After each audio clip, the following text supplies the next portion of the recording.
And we're back. You made it to episode 15 of Retro Game Club podcast.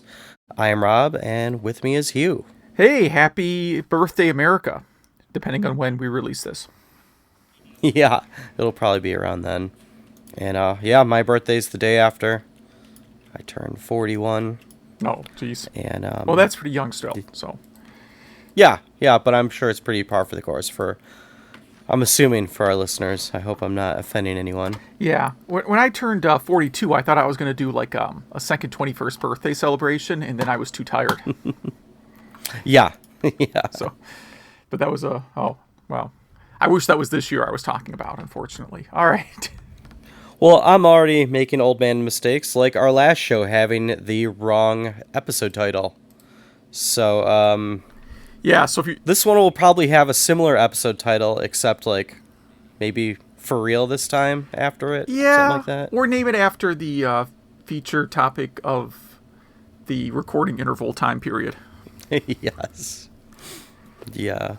But yeah, and then tomorrow also I start a 10-day vacation, which means not going anywhere, but it just means not going into work. So I am thankful for that. What do you got going on? Not a ton. I mean, I mentioned, trying to wrap up this this Genesis demo that I want to do. And like I said last episode, setting a deadline of like I want to get this done by X date has actually been hugely helpful because I'm like going to be done way before then. But then I'm like, all right, if I want to try and learn how to do like TurboGrafx, CD programming, and I don't really know where to start with that. But I figured I would get a 6502 assembler textbook because that's how I started with Genesis, except with a different CPU. And I found that like 68,000 CPU assembler textbooks on eBay were like $3 to $5, right? Nice. Yeah. 6502, it's more like $15. And I can spend $15. I don't care, right? But it's kind of weird to me that they are like, on average, 3 to 5 times more. And all I can think of is that there's a whole lot more people interested in doing NES or even 2600 programming than there are Genesis programming. Or that because the Genesis is a little bit more powerful system, more people are maybe programming in C and not assembler. I don't know. Yeah. That was kind of that's my observation for the week. Is that is interesting? Yeah, I'm sure they're all free on archive.org. Also. Yeah, I don't like reading off. I don't really like reading off the computer monitor or Kindle or whatever. I mean, I have a Kindle that I barely use already. I mostly just watch the WWE Network on it, and then they're not going to support the Kindle anymore. So whatever. Yeah. What about you? You meant anything good? No, not too much. Just like you've been crazy at work, and still trying to get through the last nitty gritty stuff in Breath of the Wild, and been playing our Game Club games a lot. And yeah, actually been spending a lot of time with my Vita with RetroArch on it. It's working pretty good, surprisingly good. Okay. But yeah, that's about it. Should we dive into some news? Yeah, let's do that. I think lighter than the past episode or two because there's not this giant gap, relatively speaking, giant gap between them.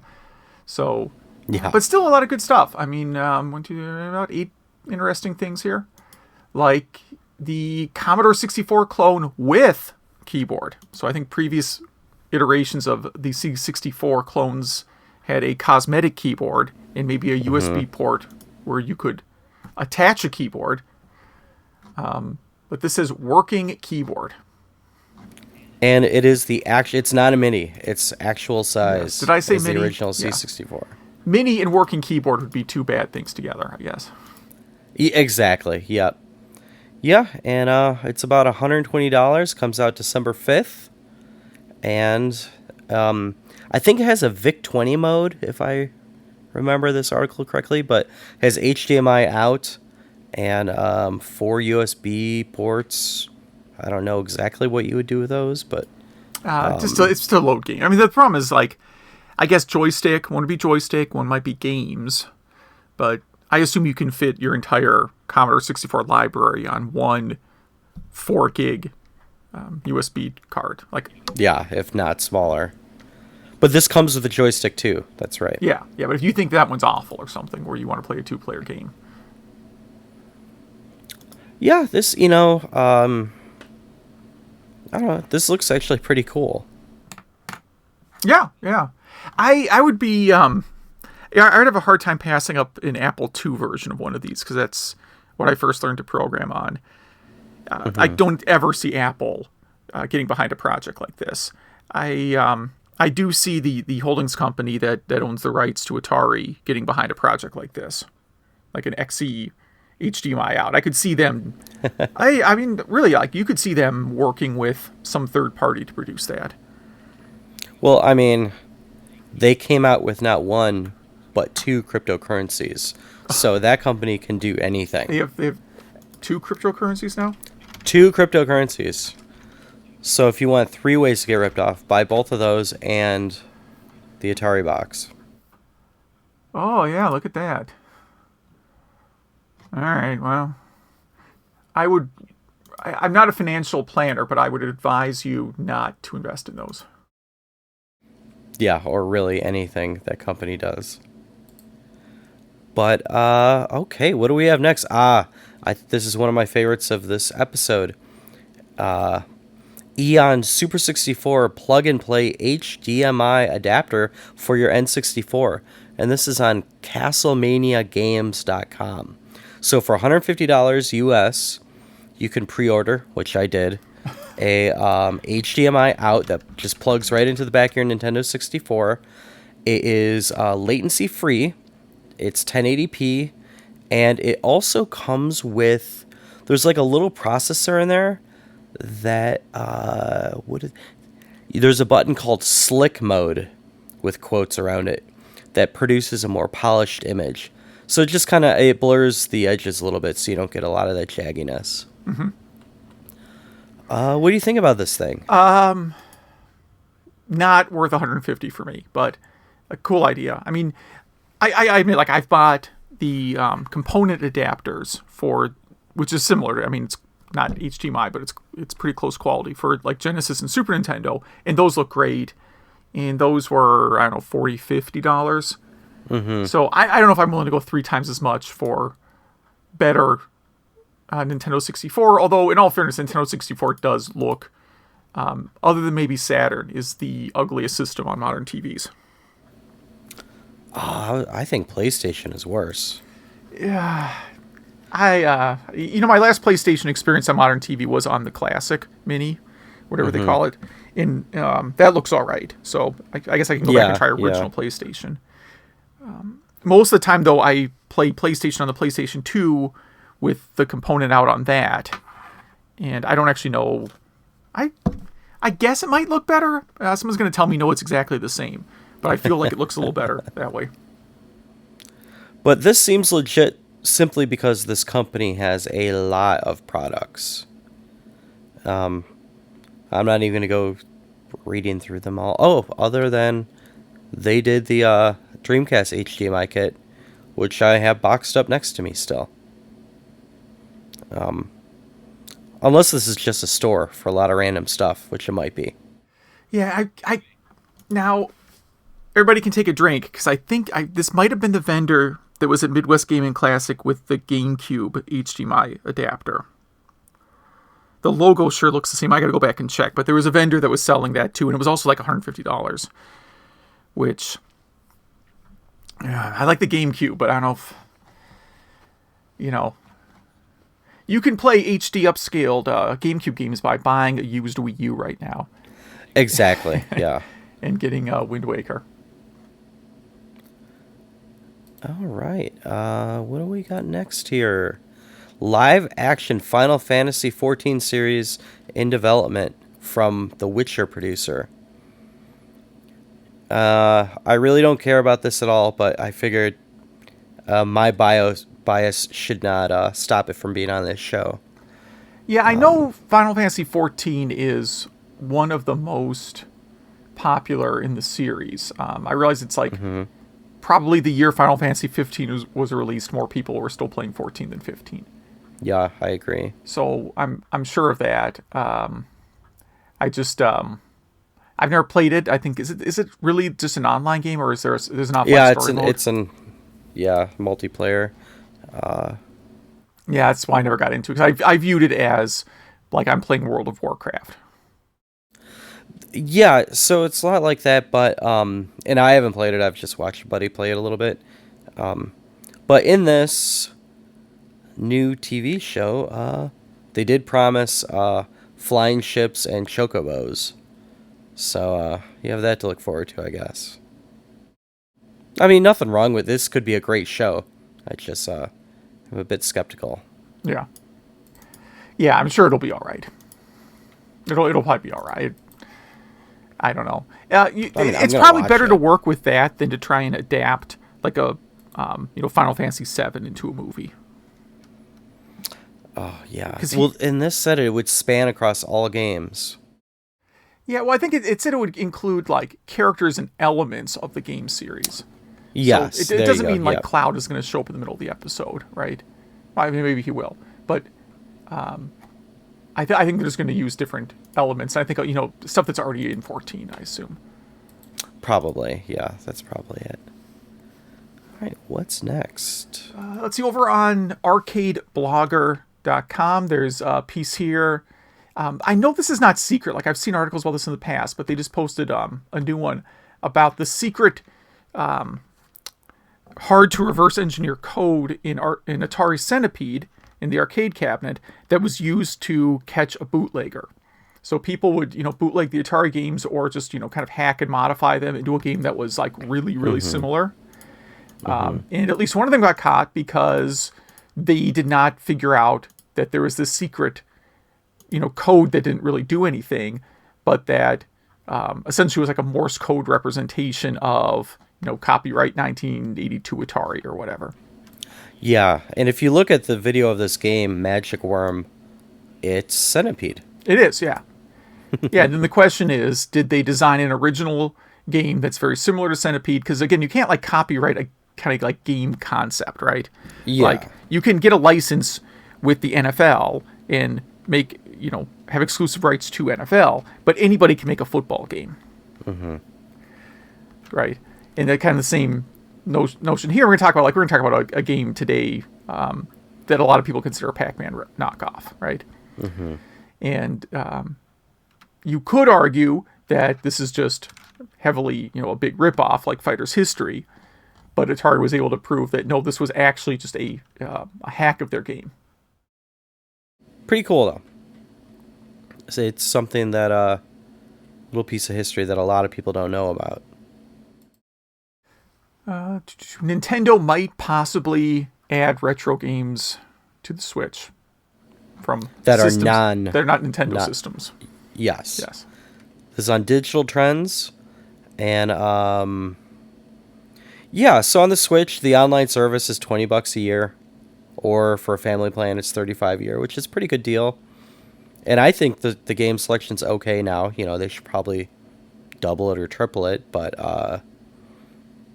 yeah, that'd be nice to see some Sega games or something on there. Yes, for which Nintendo said they can neither confirm nor deny. Yeah. Who knows? Yeah, I mean, why would they not do this?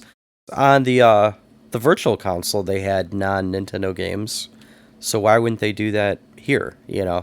It kind of seems like, yeah, this is kind of non-news, but hope they do it. To open world TRON game to be released in 2021 for the PlayStation 5 and Xbox Scarlet. Are those actual things? Wait, did I miss some console launches? I don't follow modern gaming well. Scarlet is the project name, the code name, and PlayStation 5 people are just calling it that.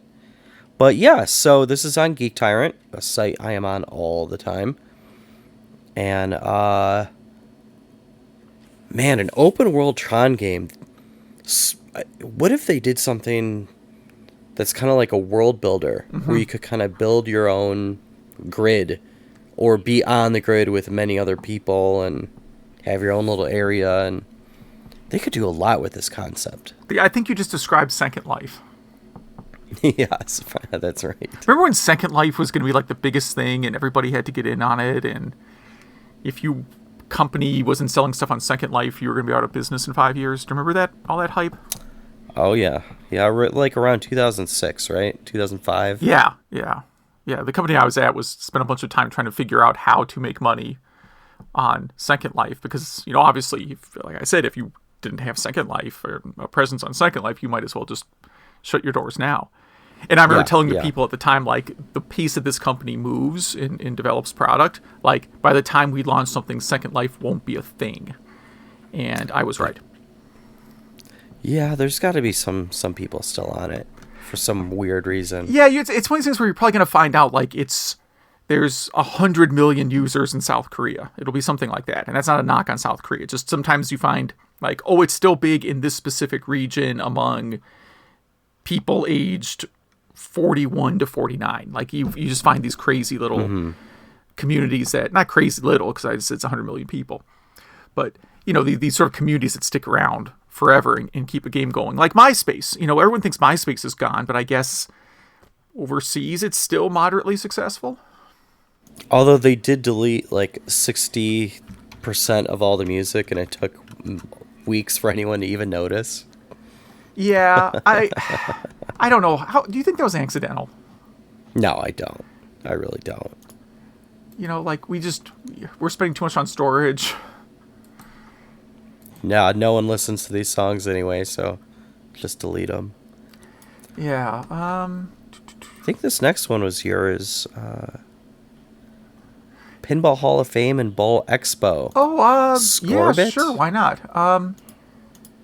Or did I put this on here? I can't even remember. I totally put this one on there. I put 2 pinball articles on, which is twice what I would normally consider doing. Just because I play pinball a couple times a year, but I'm not I don't know a lot about pinball. Usually if someone mentions like, hey, was there a Teenage Mutant Ninja Turtles pinball game? I have to actually Google that. Like, there's a few I know offhand, but anyhow, yeah. So there's Bowl Expo 2019, and this is just a review of he's got his videos and stuff from there. And then there's also videos from a trip to Namco's showroom with some 90s games. So this is just video, gameplay videos of old games, which pretty cool article, lots of videos. Bowl Expo 2019. So speaking of pinball, fastcompany.com has an article about people trying to modernize pinball and make it internet connected, which in the pinball collectors in fanatics that I've known, this doesn't seem like something they would want. But at the same time, there's all these new pinball games that are like kind of home bar themed, like these newer, I'll pick on like Metallica pinball or stuff like that, where, it's really about, here's kind of a fast-paced pinball game that you're going to play with like 5 friends. And now suddenly the idea is like, oh, well, maybe we can have like leaderboards and, stuff that like, connects these games across the internet and that kind of stuff. So it's kind of some neat ideas.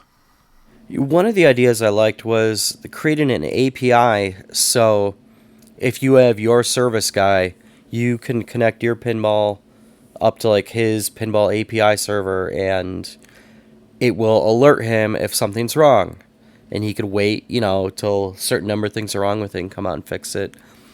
I always thought it'd be cool to actually have a pinball machine that has like a camera on it, and you plug it into the internet. I know this already sounds like a bad idea, but like where you actually play against someone, kind of like you do in Bust a Move or something like that. So the higher your score is, the more stuff it kind of throws at them on their pinball machine, like the more stuff you're hitting. And, the camera would be so you could see their reaction of, you annihilating them. But something like that might be kind of cool. Yeah. I'm actually thinking like how long before people like develop cryptocurrency miners to infect internet-connected pinball machines. Oh, it would be 0 day. Yeah. Yeah. Well, pretty soon there's going to be a pinball Battle Royale or something. Oh, that sounds so terrible.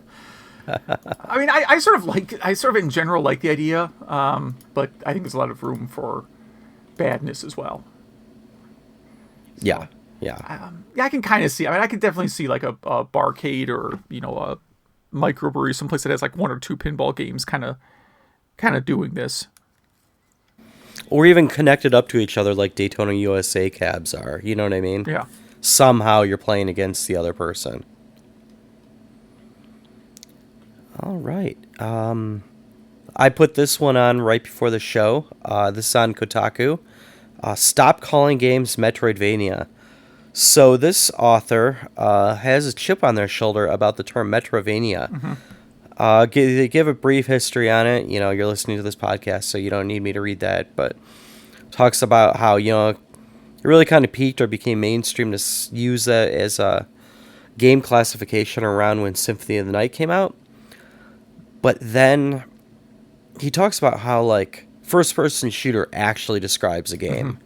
But Metroidvania really doesn't describe a game. Yeah. Unless it's either a Metroid game or a Castlevania game. Right. That's what's bugged me. I've never liked the term, and I don't think you've ever heard me use the term. Because Metroid and Castlevania are not similar games. They are side-scroller. I get that. They are side-scrollers. Got it. But Metroid, there's a lot of, like, you're in this environment and you can kind of move freely, and there's backtracking, and it's a little bit maze-like, whereas Castlevania games are generally pretty linear. I thought it would be, like, a more accurate term. I thought maybe because they're on the same game engine, it'd be more like a Metroid Icarus kind of thing. Yeah, but Kid Icarus has it has like different play modes. You only move in one direction, right? Kind of. Yeah, it's hard to compare stuff to Kid Icarus because it's got different play modes. Mm-hmm. Including that kind of like goofy flying thing at the end. I like that. Which, yeah, I mean, it was neat at the time, but like you couldn't make an entire game like that. No.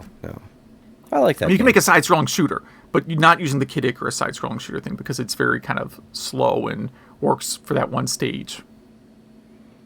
I recently tried to play that 3DS Kid Icarus game. I haven't played that yet. Yeah. Oof. I really wanted to like it, and yikes. Yeah. Yeah, it was like a launch title for the system too, right? It was like... Yeah. That was the big deal. Yeah. We made it through news in record time. Yeah.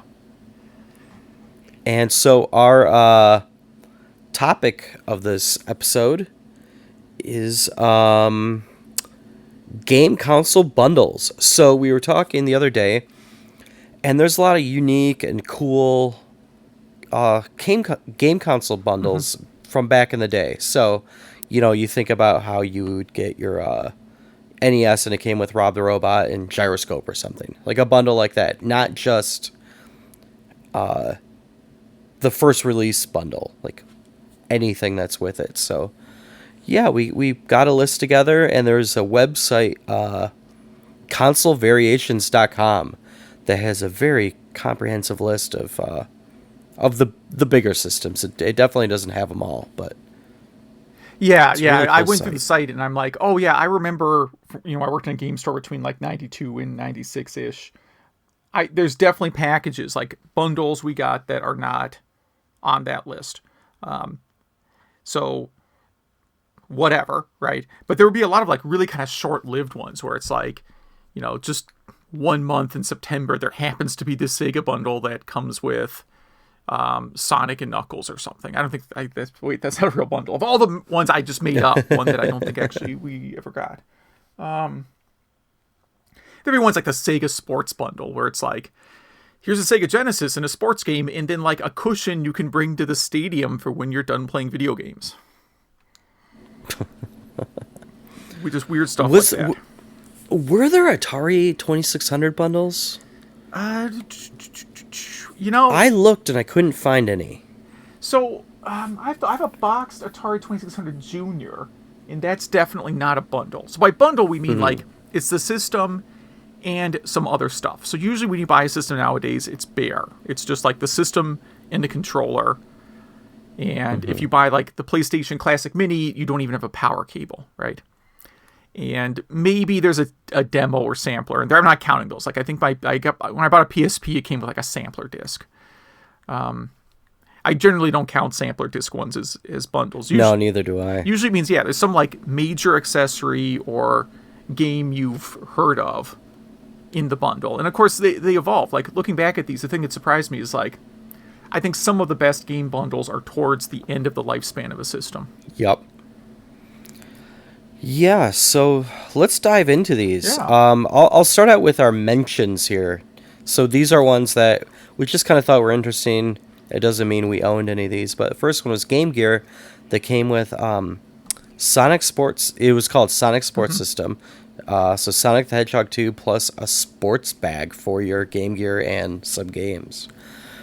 And that's kind of cool. You get a little carrying case. For the Dreamcast in the PAL region, you got MSR, Virtual Fighter 3, and Jet Set Radio, which, I mean, you get 3 genres of games. It was a really good price, too. I didn't write the price down here, but, I mean, those 3 games could keep you occupied for a long time. I was kind of jealous about that bundle. Game Boy Advance SP with Super Mario Bros. Advance. I think that's my favorite Game Boy Advanced, or maybe Game Boy in general, and one of the best games on the system. I didn't get a Super Nintendo until 94 or 95, and this is one I did get, but it's in the mentions list. SNES with Link to the Past. I think I did too, but I did buy F-Zero on that day as well. And then, what's this? The clearance model of Dreamcast included Sega Swirl with Smash Pack Volume 1. Yeah, I mean, it's a throwaway game. I mean, it's essentially a Flash game that was on Dreamcast.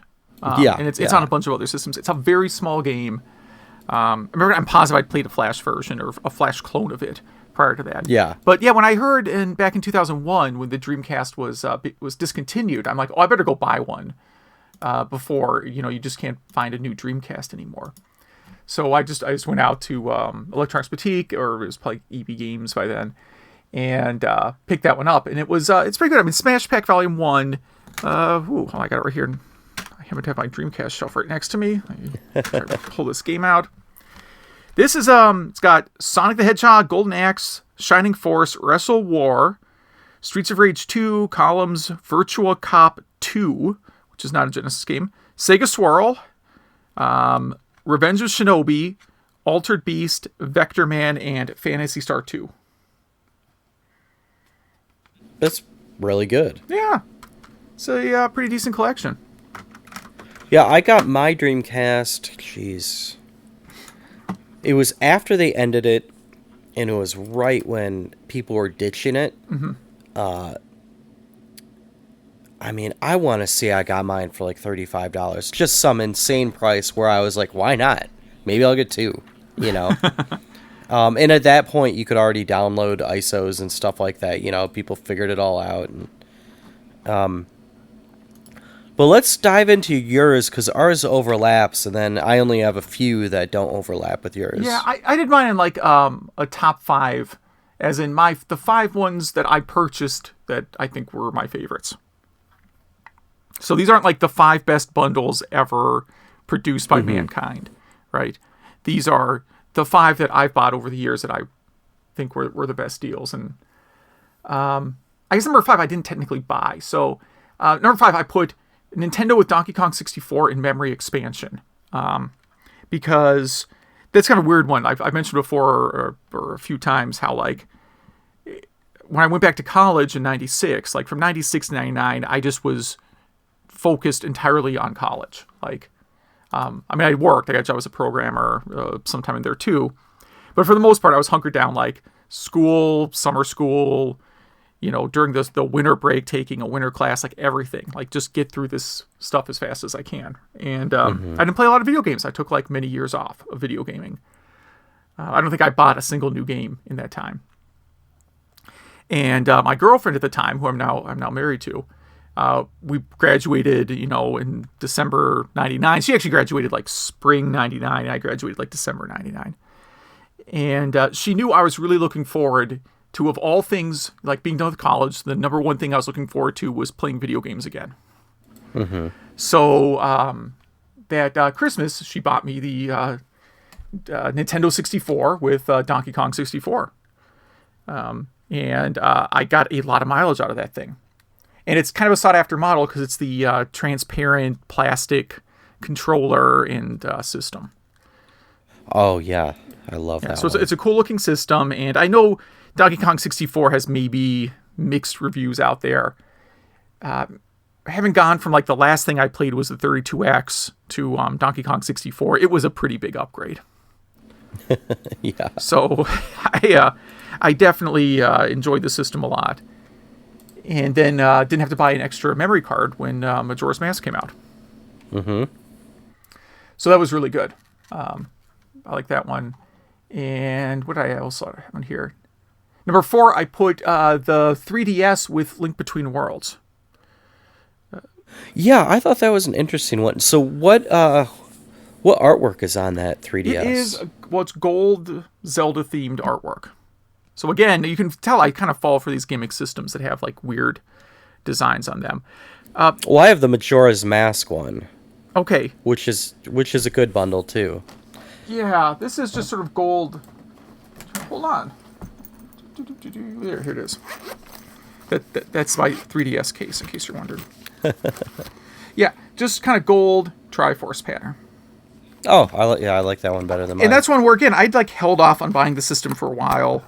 I had a regular DS, and I didn't know if I was going to get a 3DS, but Link Between Worlds convinced me I should buy a 3DS. Your next pick was one that I think everyone in the world bought. Yes. This is the world's most obvious console game bundle pick, and that's Game Boy with Tetris, because this is one of the few cases where I think obviously there's a lot of great Game Boy games, but if this is literally the only Game Boy game you own, it's still worth buying. Mm-hmm. Yep. So, and yeah, everybody bought one of these. Everybody. And everyone was happy with it. Yeah, and your next one was the one where I got ripped off. Yeah, I have to admit, my number 1 and number 2 were very hard to sort out.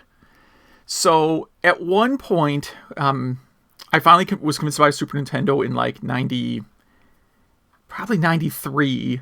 I'll check the box to see if I left the receipt in there. So again, I was working at Electronics Boutique, and I hadn't bought a Super Nintendo yet because I was pretty much a Sega Genesis fanboy or TurboGrafx fanboy or whatever. I was sort of like not that big into Nintendo games, even though I used to love Nintendo games. Mm. But I really wanted to get Zelda 3 or a Link to the Past. I just couldn't justify buying a Super Nintendo just for that one game. But then we got a bundle that was Super Nintendo with a Link to the Past. And then I don't know if it was an Electronics Boutique exclusive, but we had a promotion where you buy any Super Nintendo console, you get Super Mario All-Stars also. And that's what put me over the edge. It's like, okay, I'll play Super Mario All-Stars and I'll play Link to the Past for sure. So that's another one where, like, if you got nothing else for the system, it was still a pretty good deal. That one cart, Super Mario All-Stars, might be the best valued, buying new at the time, best value of any game ever. You just get... I mean, how long could it take you to get through all those games if you've never played them before, Yeah. Yeah, and the nice thing was, like, I had actually never finished Super Mario 3 at that point. And having a version of Super Mario 3 where I could save the game, like I could go and get 40 extra lives or something so I could get through World 8 because I'm not that great at World 8. Like, it was just great. Like, it was just awesome. And it was just overall really, really great deal. So I was very happy about that. Yeah, Super Mario 3 is my game where when I got back into retro gaming, because, I took probably 10 years off, and just was focused on other stuff. I was playing modern games, but I got my Nintendo out, put in Super Mario Brothers 3, and just beat it immediately. Like, Oh, okay. you know, You were obviously yeah. way better at Mario 3 than I was, because I definitely needed the save game to get through it. That and Bonk 1, I could just beat every time, no problem, no matter how long it's been. Huh. But yeah, and then your number 2 or your number 1 pick, this one also makes it, it's a better buy than what I did. Yeah. So the fun thing about this one is this is definitely proof that, like, end of life, there's, I don't know what it is about, like, the end of the life system, like they have overstock of the consoles, so they put them in different boxes just to clear them out, or it's like a last ditch effort to kind of revive a failing system. But like the last Turbo Duo bundle we ever got at the game store, which I bought, of course, came with the Turbo Duo system, which itself is a great bargain, right? And it came with the Gate of Thunder 4-in-1 disc. So it had Gate of Thunder, Bonk 1, Bonk 2, and Bomberman. Bomberman was like a hidden thing. You'd like enter a code to get it, but everyone knew the code. And then it also came with Eastbook 1 and 2. And then the last kicker on it was we have a warehouse filled with chip games, so we're just going to toss a random chip game into the box. Not us. This is TTI, whoever was distributing it. So you also got a bonus chip game that was, supposed to be a mystery game. But of course, we work at the store. You maybe have ways of finding out what the mystery game is in each box. So I ended up picking up one that also included Ninja Spirit, Which is one of the greatest games on the system. Yeah, it is. It's a great side scroller, and I believe is going to be on that TurboGrafx Mini. Yeah. Which I think is a huge selling point for the system, because because it came out late in the life cycle here in the US, not a lot of people got to play it, and you're really missing out on a just spectacular side-scrolling game. It's, to this day, it's such a beautiful game. Yeah, it does look really nice still. And it plays great. Yeah, this system, for people who didn't buy it, which I did buy this one also, but I didn't have the extra game. Yeah, and I think that's right. I think this bundle was out for a couple of months, and then they started adding the bonus chip game to it again, because like the company at this point was in death spiral. Yeah. But for people that don't know, they just threw these games in there. They weren't like packaged nice inside. Like you open up the box and like a game fell or 3 fell out. Yeah, they were just kind of, they weren't like totally generic jewel cases, but they weren't like nice either. No. You didn't get like a box copy of the game. You just got like the jewel case thrown in there. You literally, like, some guy in a warehouse threw it in there. Yeah. It was and the pretty chip funny. game, I'm pretty sure, did not have the box. There wouldn't have been room in it at that point after everything they threw in there. So it was just like a loose chip. And I think Dungeon Explorer was one of the other options, but I might have already had Dungeon Explorer, because when the TurboGrafx games all got cleared out for $5, I probably picked up Dungeon Explorer then. So I didn't want the Dungeon Explorer bundle. But Ninja Spirit, I don't even know if we ever got that in the store. It just wasn't widely distributed. The only place I've ever seen it was Toys R Us. Yeah, I buy that. Toys R Us always had a great TurboGrafx selection. Oh, they had everything. Yeah. Even though you had to do like the dorky little tag thing back then. Yeah. So, and you had one dishonorable mention. Yes, and my dishonorable mention was buying the model of Sega CD with Sewer Shark as the pack-in instead of the launch model that included Sherlock Holmes, Soul Feast, and the Sega Classics collection. So the latter one would have been great. There was also, late in the Sega CD's life, like literally last couple months, they swapped out Sewer Shark for Tomcat Alley. Which, interesting. It's a tough one. I actually think I like Sewer Shark better than Tomcat Alley. Sewer Shark, it's a game I know people like hate on a lot, but it's actually kind of fun. I don't really have anything against Sewer Shark. So yeah, that was mine. I should have bought the launch model Sega CD. Probably didn't have any money. It was 1992. I was making $5 an hour, if that, and pretty much broke. So I was not buying that. Yeah. And at launch, the Sega CD was not like a real appealing system, because the initial launch lineup had a lot of FMV games, but outside of Sherlock Holmes, they weren't really the style that I really would have played. And I bought it again, fairly late, when it was down to, I don't remember what the price was, but it was a much more reasonable price. And at that point, it had RPGs I wanted to play. And that's mostly what I bought it for, was to play the Lunar games. Yeah. Maybe I secretly hoped there would be Phantasy Star 5 or something on it. I guess if I ever want to get like a takedown letter for a project, I would start Phantasy Star 5 for Sega CD. Who knows? Do you think Sega would do a takedown letter for Phantasy Star 5 for Sega CD? Well, that one guy Christian Whitehead made a Sonic ripoff, and then they just hired him to do Sonic Mania. So who knows? He may get a job out of it. I might, yeah. Like, I think I could take kind of the basic, like the demo I'm working on doesn't have a battle system, and I just was thinking of doing one, and then I'm like, it doesn't really fit that well. Maybe that'll be my next project is. Yeah, maybe do Sega CD instead of TurboGrafx. Not Phantasy Star 5 for Sega CD. I don't know what I would call it. I'll have to think about it. All right. So yeah, that is my list. You got you got some you want to talk about? Yeah, ours overlapped a lot, so I'm only going to go through a few here. So the NES Power Bundle, you get the Power Pad, the gun, and the triple game, which is Super Mario Brothers, Duck Hunt, and Stadium Games, or whatever they ended up calling it. We got this. This was the one we got. My whole family loved it, and getting 3 games in a system is just great, and I love Duck Hunt, and I love Super Mario Brothers. The other game, not so much.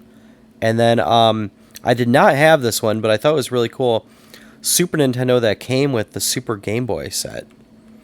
Now, that's 2 consoles in one. That's great. Yeah, you didn't get any games, so like it was kind of like, I sometimes wonder if Nintendo threw that in because then they knew you would buy more games that have higher profit margin. Yeah.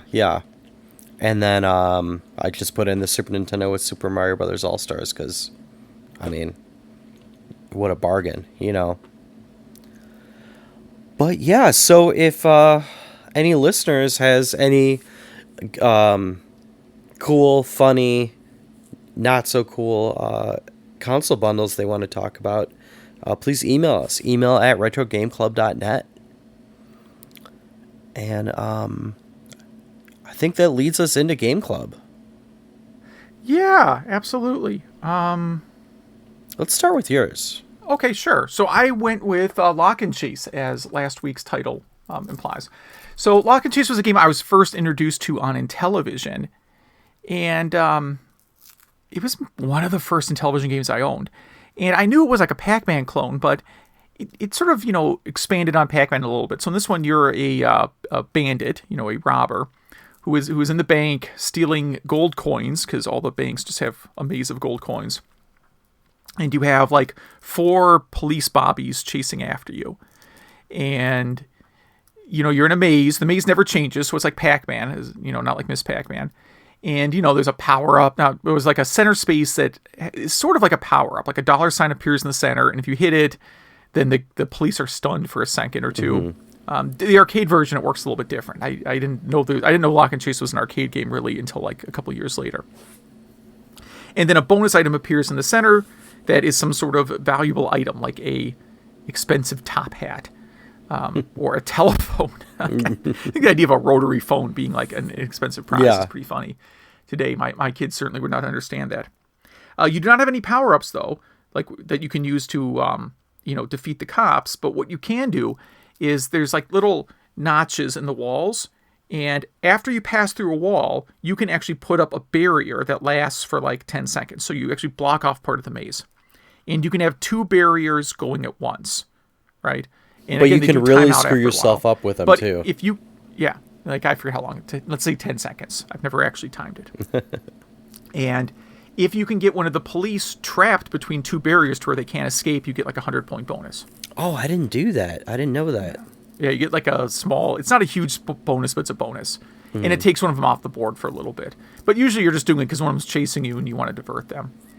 So this time around, which port did you play? So this time I played I was a bad person and I played a MAME ROM of it, only because like I played that Intellivision version so much. And the arcade version is, I mean, looks better, of course. And the maze it's harder because the maze is a lot bigger than the Intellivision version. Because you have higher resolution. So you have to, kind of, plan your strategy a little bit better for how you're going to get around. So yeah, it looks better. I'm still very nostalgic for the Intellivision version. And regardless, I still enjoy the arcade version quite a bit. Is that on any Intellivision sets or? No, because it is a licensed game. Well, that makes sense. It was developed, it's a Data East license. Yep. Let me look at Intellivision. Intellivision Rocks is the collection that has some licensed games on it, and it is not on here. It's mostly Activision and Magic on that collection. So, yeah, you have to get a Data East license, and I didn't look back if it's on any, other arcade collection. I probably should have. But it was just easier to fire up, the... MAME. Yeah, it's easier to fire up MAME and do that. And yeah, it was pretty fun. I mean, if you want to play, if you like Pac-Man maze games, it's a pretty respectable clone. As Pac-Man clones go, it's, kind of top tier Pac-Man clone. I mean, it's not as good as Pac-Man or Miss Pac-Man, but it's at least equal to, it's better than Pac and Pal. So, and it's at least equal to Ladybug. I play this a lot. This is a fun game. It's simple. I played MAME and I played 2600. The 2600 port is not bad. I also played the Game Boy version. Did you play that? I did not. I don't believe I own it. It's very different. It's a completely different game. It's really good. The maze goes over many screens, and it's much bigger and more complicated, and obviously better graphics. But I highly recommend really any version of this game. Definitely, like I said, don't just play the Game Boy version if this is the only one you play. Yeah. The sound effects sounded a lot like Burger Time, which is also Data East and around the similar time frame. So that makes sense. I'm sure probably shares a lot of the same hardware. Yeah. There's a chance it's on the Title Legends collections, which I maybe should have. I should really research stuff. That'd be a good idea. No, then people wouldn't have a reason to write us and tell us. Yeah, that's true. That's true. I hear there's an Apple II version also that I did not try. Yep. And I did not try that either. I'm on vacation. I might actually spend some time and get my RetroArch set up a bit better so I could play some of these Apple II and DOS games a bit easier. So it was apparently on the Data East Arcade Classics collection for Wii, which I understand is stupidly expensive on eBay, even though I think I bought it on clearance at Toys R Us. That was a cool looking case. Yeah, it's a cool case. I like it. It's got Burger Time. I mostly played not Spy. Is it Spy Hunter? What's it called? Sly Spy or whatever it's called. I played that on here a lot.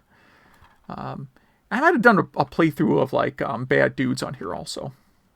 But right there on the cover, they mentioned Lock and Chase, so I should have known that. That's cool. All right, so you want to talk about your game?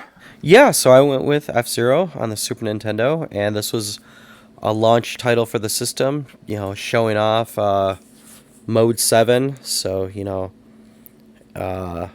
it's a beautiful game. It's a racer in the future, so I guess it's a sci-fi racer. I guess that'd be the genre. And you choose from a few different cars or hovercrafts or whatever they're called, and I think this game's gorgeous. I think this game has some of the best music on the entire system, and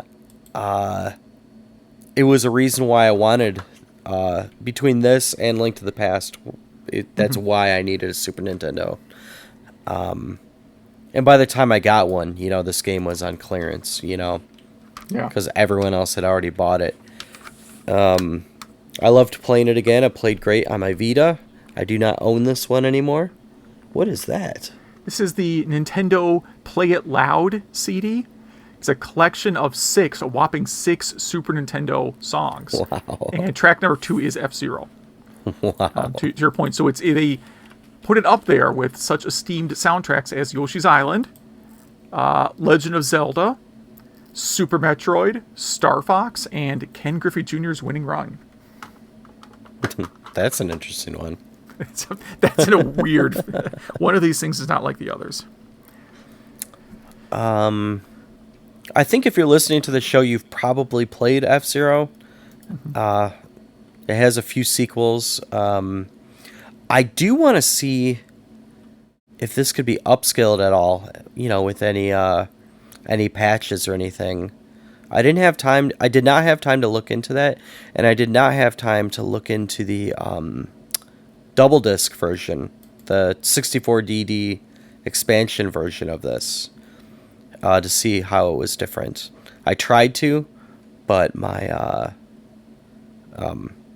emulator kept crashing every time I launched it.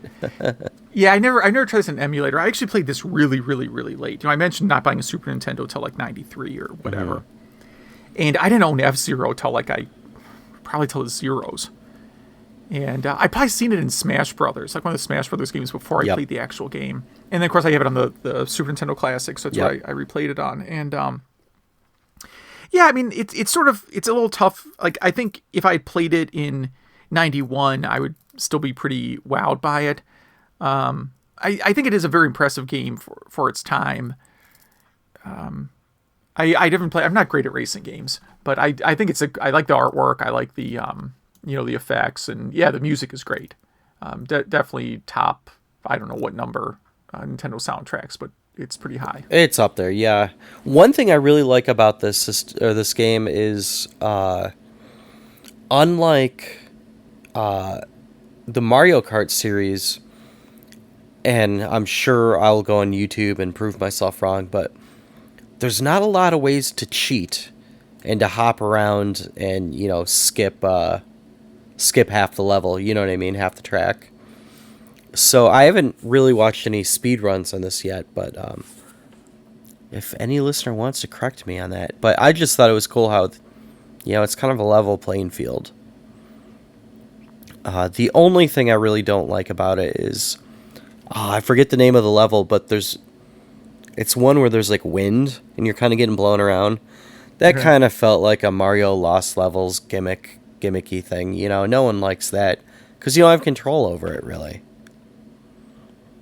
Yeah. But yeah, that's all I really have to say about that one. We did have some feedback this week. And these anyone who wrote in is now enrolled in our giveaway for a PS10 Asayo, which is a PlayStation SD card upgrade. You do have to solder a part in, and there'll be a winner in a few episodes, and you will either be able to play SD cards on your PlayStation, or you will brick it while trying to solder this in. Yes. Make sure you have a backup PlayStation. Yes. That's my advice. Have a backup PlayStation. But Super Retro 64 writes us, complimenting us on the podcast, and is glad to see Hughes podcasting again. So am I. And a few episodes ago, we discussed the old Star Wars arcade game, and he wanted to clear up confusion. I didn't think, literally meaning me, Rob, didn't think it had been ported until the 32X, but it in fact been on some computer systems, 2600, 5200, C64, and ColecoVision, which I have no idea how all those got by me, but after I read this, I actually went and watched some C64 gameplay of it, and it seemed actually pretty good. And then it was on Rogue Squadron 3 demo disc as an unlockable feature, along with Empire Strikes Back and Return of the Jedi. The 32X version is actually a port of a 1993 arcade game by Sega.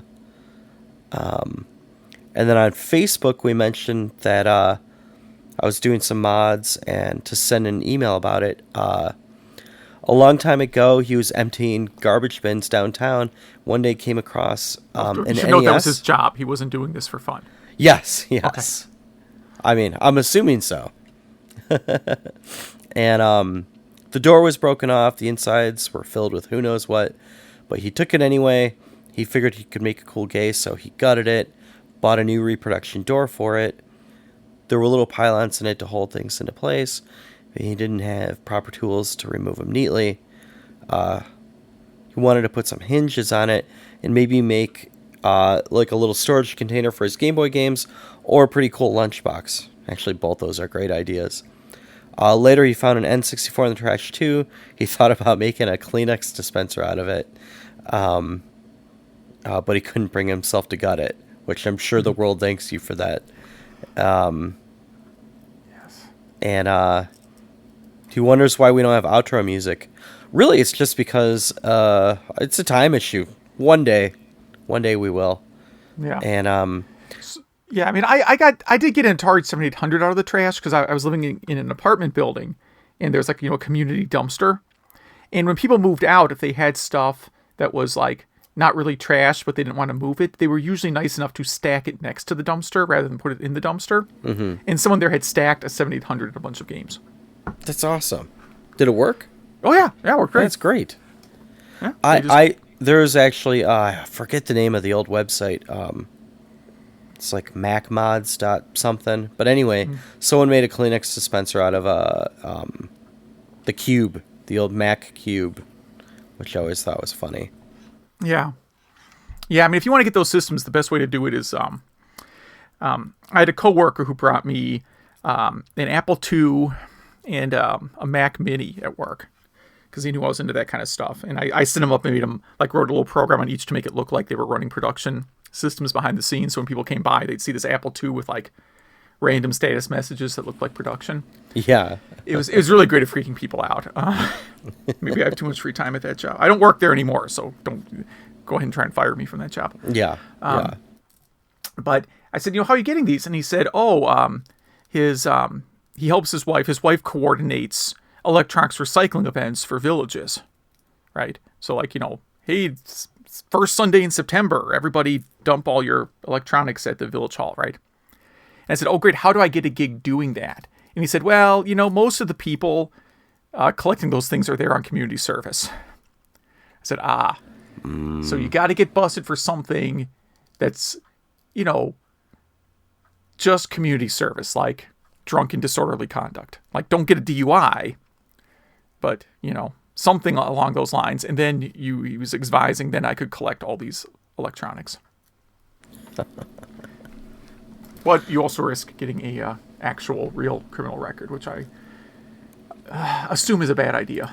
Probably not. Yeah, we do not recommend that. Yes, Do not commit crimes for this. Yes, just to get free electronics. So I just went through our old show notes and I found the link to the HD Mode 7 mod. And there is a picture of F-Zero using this mod. And it looks great. The whole background, the whole scenery just looks awesome. So I highly recommend people to look that up again. I'm definitely going to try to get that going sometime. But anyway, Super Retro 64, thank you for that email very much. Not 8-Bit Zach wants to know why I hate Rygar so much. I will... It's a little hard for me to describe, but there was something about the aesthetics of the game that I found very unsettling. Like, some of it's the music. Like, the music is kind of... I don't know what it is about the music that I find so creepy and weird, but it just sort of... I just sort of find it unsettling. Like it sets off, this... It's like not nails on chalkboard, but like, something isn't right here kind of sound. And then, like those really like creepy guru guys that you meet that have advice that is a bizarre translation. it's all, the whole experience to me is very unsettling. It feels like being, in some kind of like David Lynch film. The color palette too is, I can't put my finger on it. Yeah. So it's just sort of this weirdly disturbing game to me. Like, I don't think it's necessarily bad. I like the gameplay. Yeah, I mean, it's sort of it's hard to, like, there's some sort of leveling up system in the game, but I never really understood it. Because it doesn't really, like, it's not like I kill an enemy and I have an experience point meter that goes up a point. If there's some weird thing with, like, little shields and stars, and Yep. then there's power-ups, and then there's a lot of, like, well, I get this grappling hook, but I kind of have to do, like, a lot of leap, like a kind of a leap of faith thing. And certain stuff. So I just, something about it is just kind of disturbing. Like, I don't know, does everybody have a thing where, like, there's just an odd thing that you find disturbing and you can't explain completely why? Yeah. And it's your Rygar. Yeah, like, start calling like, it you ever that. meet someone that's just, like, terrified of balloons? Or clowns, yeah. Or, clowns I get. Like, a lot of people are terrified of clowns. And it doesn't help that we, like, use clowns in horror films all the time now. Yeah. So, yeah, just something I find weird and unsettling about the game. And there's not a lot of other games that have that same kind of effect on me that aren't, like, intentionally trying to be, weird. And then he wants to know about, what do we think about the potential of a Fairchild Channel F Mini or a Magnavox Odyssey Mini? And wonders what they would do with the transparent overlays for the Magnavox Mini. Now, no one's actually proposed these. These are just, potential ones. Yeah. I would love a Fairchild Channel F Mini if they replicated the controllers. That is such a cool little system if you ever get a chance to play one. I mean, it's all kind of like knockoff, Atari 2600 arcade games. But it's got a neat controller, and I would really like to own one of these. I guess I could start trolling eBay, but these things are so darn old that I can't imagine they're real easy to get. But it's an aesthetically cool console, and I like the controller, and I don't know who possibly owns the rights to this. Is Fairchild still a company? That's a good question. I bet they are. I mean, not 100, but I mean, it's an old company, so probably still does something. And I doubt they even know that they own the rights to this thing. So, things that are owned by companies that have, like, clearly moved on, unlikely to get that. Magnavox, I don't know who owns that now. If you want to take another drink, there was at Midwest Gaming Classic this year, someone who had built a Vectrex arcade cabinet, and it ran Vectrex, but Vectrex also had, like, this overlay thing for some games, and they, in the cabinet, has a Raspberry Pi that was responsible for drawing the overlay on the screen. It was a crazy, crazy setup. That's amazing. Yeah. It was pretty cool. And I'm like, when he asked about the Magnavox Odyssey, like, I don't know if it's supposed to be, a joke, this idea of, like, oh yeah, we just give you, like, hundreds of different overlays for every size TV that's out there. But really, like, a mini console could emulate those overlays when you played them and just fit the screen perfectly. I was actually checking to see if Magnavox still makes anything today. I think if they do these, somehow if they can make them just a handheld system, almost like how they did with Oregon Trail, Yeah. Yeah, it would be, the Fairchild would be hard just because of the controller. Yeah, the controller's so weird, yeah. The original Odyssey controller would also be really hard to do in a mobile system because it's got, like, 3 knobs and a button, and it would be tough to do a I mean, you could do it. It would just be, I guess, like, the knobs could be on the side and the screen could be in the middle. Yeah, I guess you could make the Odyssey work. The Fairchild Channel F, the controller's a little bit harder to do, maybe, if you want an authentic controller. Yeah. They are still a company. 9,000 people work there. Yeah. Yeah, again, just because I don't know something exists doesn't mean it doesn't exist. The one though I would really like, if there's a mini console that I'd really, really, really like to see, it's the Bally Astrocade, which is another one that's, like, crazy weird controller that actually works kind of well because it's like a controller that is a combination joystick and paddle and trigger. And that's another one where it's a lot of like sort of knockoffy games. It had not a full keyboard, but a lot of like integrated keys, and that's a fun system. It really is. And is Bally still in business? I know every company I've asked if they're still in business. It turns out, yeah, Bally still makes no, Bally. Wait, Bally's long out of business. Is someone still producing stuff under the name? Like, I think Williams might still make stuff called Bally from time to time, but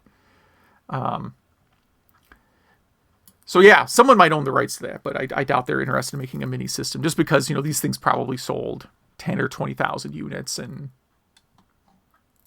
nobody has one. Do you think they're going to come out with a Game Boy Classic Mini? Yes, 100%. I am completely convinced they will do that. Yeah. I don't see any world where Nintendo does not do that. Yeah, I kind of feel like they have to. Yeah, I mean, they'll eventually do a Nintendo 64 Mini as well. I think they just are going to space it out a little while. I'd rather them do that than do iPhone games. Other than I cannot believe they haven't come out with Nintendogs on iPhone. It just seems like what an iPhone was made for. But, and Zach, thank you again for doing our Facebook page. Yeah, thank you, because it's something I was not ever going to do.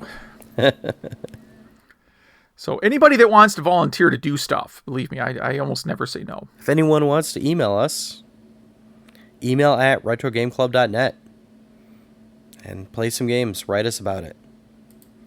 And we should pick out some new games, huh? Yeah. What are you going with? Ninja Gaiden.